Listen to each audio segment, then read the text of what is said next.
Let's talk about these 5 major types of chemical reactions. We'll look at examples of each and learn how to tell them apart so that you can look at a chemical reaction and classify it, figure out what type it is. The first reaction we're going to talk about is the synthesis reaction. These are sometimes called combination reactions. Now, synthesis is just a fancy word that means making, and that's exactly what happens in a synthesis reaction. A compound is made from simpler materials. Here's an example. Carbon comes together with oxygen gas to make carbon dioxide, CO2. What we make in this reaction is more complex than the 2 simple things that we start with. Here's another example. We take sodium and chlorine gas, Cl2, and that makes sodium chloride, NaCl. What we end up with is more complex than the simple things we started with. Now, a quick word about the equations that I'm using in this lesson.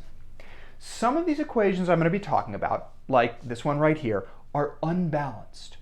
So there might not be exactly the same number of atoms on both sides of the equation. Now, normally it's really important to balance equations, but when we're going to be learning about the different types of reactions, the balancing numbers can be a little bit distracting. So here, I just want you to focus on the elements and how they're rearranging or combining with each other in different ways. That being said, a synthesis reaction is one where we start with simple materials and put them together to make something more complex.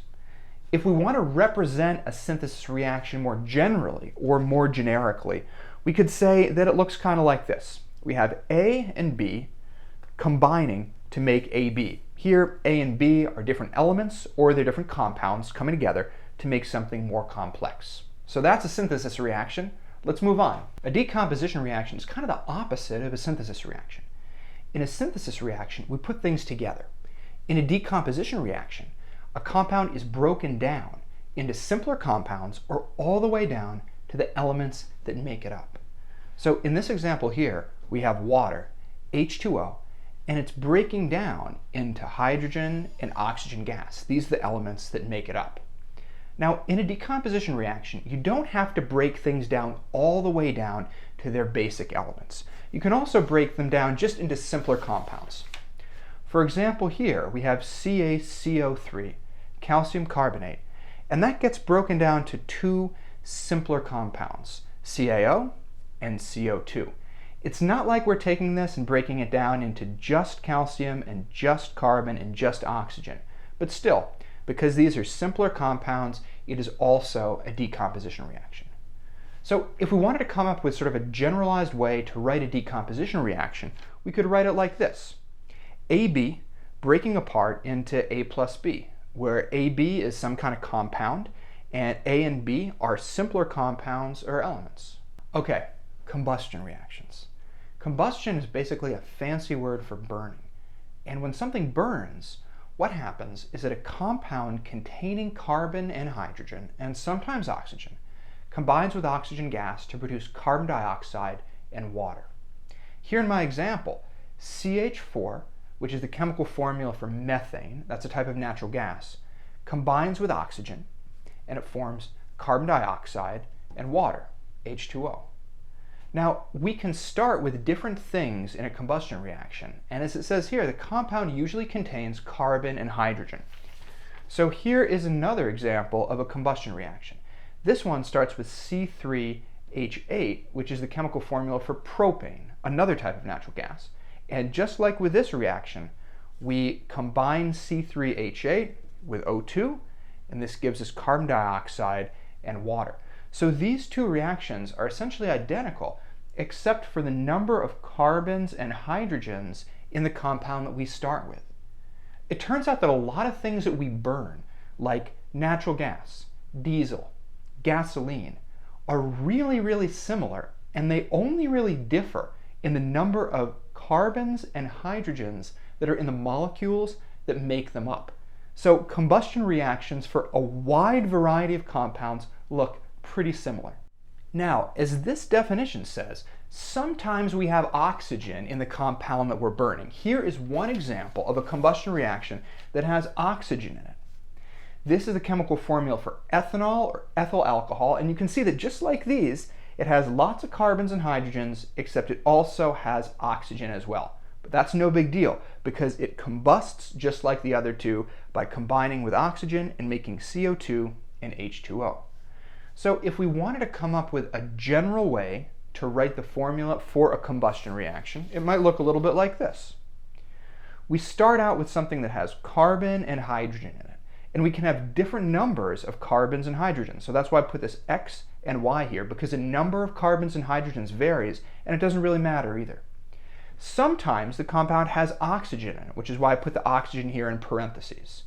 We take this compound, it combines with oxygen, and it produces carbon dioxide and water. So this here is the generic general equation for a combustion reaction. Single replacement reactions break my heart, and in a minute you'll see why.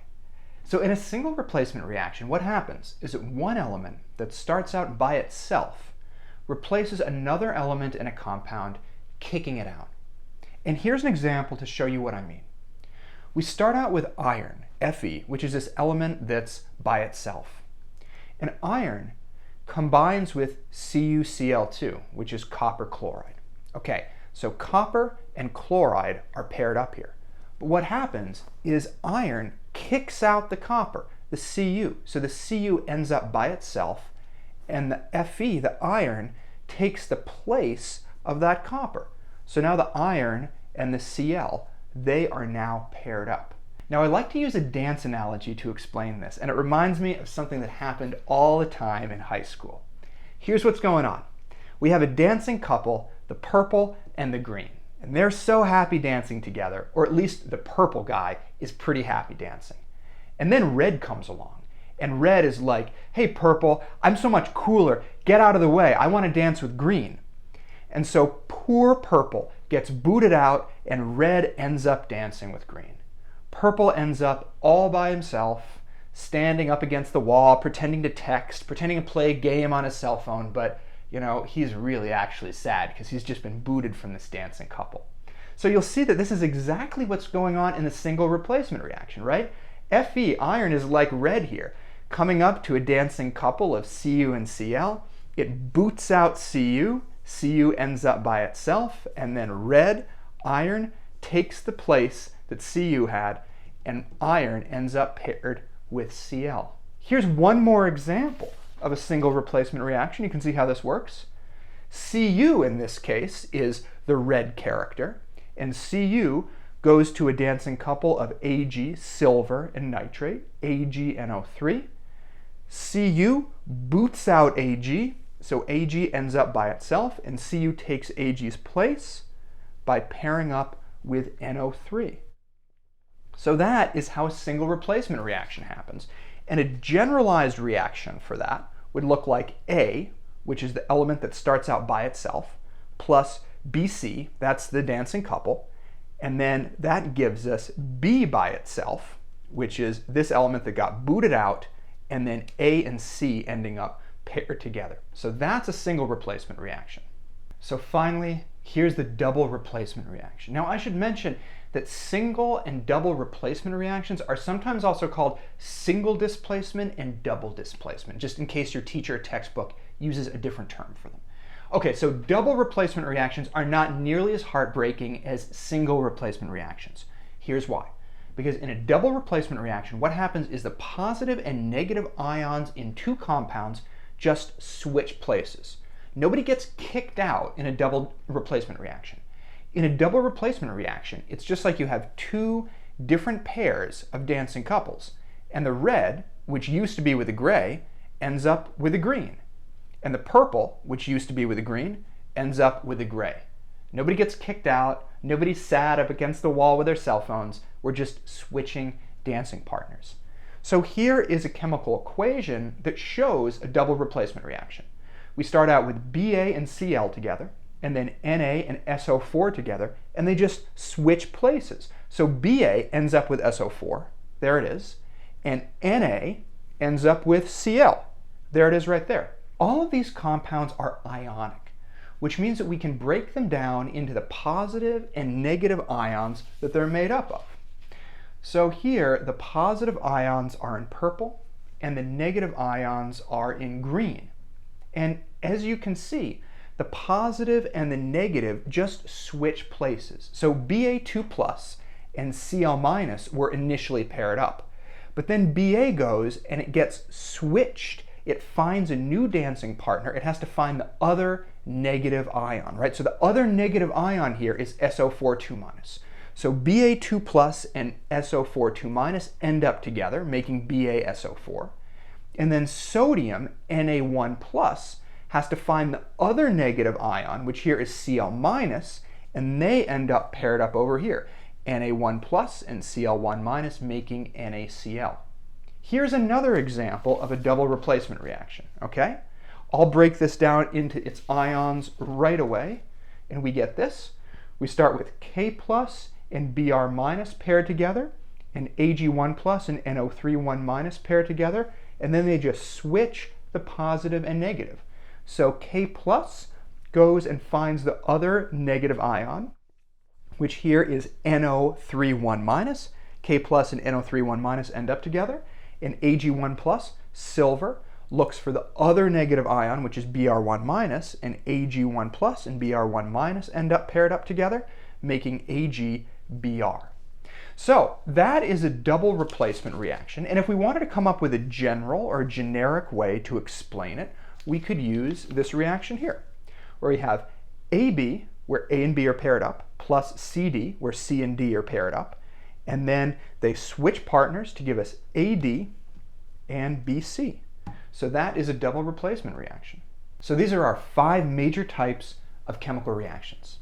In synthesis, simple things combine together to make something more complex. In decomposition, something complex breaks apart into simpler pieces. In combustion, a compound that contains carbon, hydrogen, and sometimes oxygen comes together with oxygen gas to make carbon dioxide and water. Single replacement and double replacement are our 2 dance floor reactions. In single replacement, an element that's by itself combines with 2 elements that are paired up. It kicks one of those elements out, so that element ends up on its own, and then that element takes its place. In double replacement, it's like 2 dancing couples where the partners just trade places. A and B and C and D start out paired together, and then A and D end up together, and B and C end up together. So those are the major types of chemical reactions. In the next video, we'll do some practice problems so you can look at a bunch of different reactions and figure out what type they are.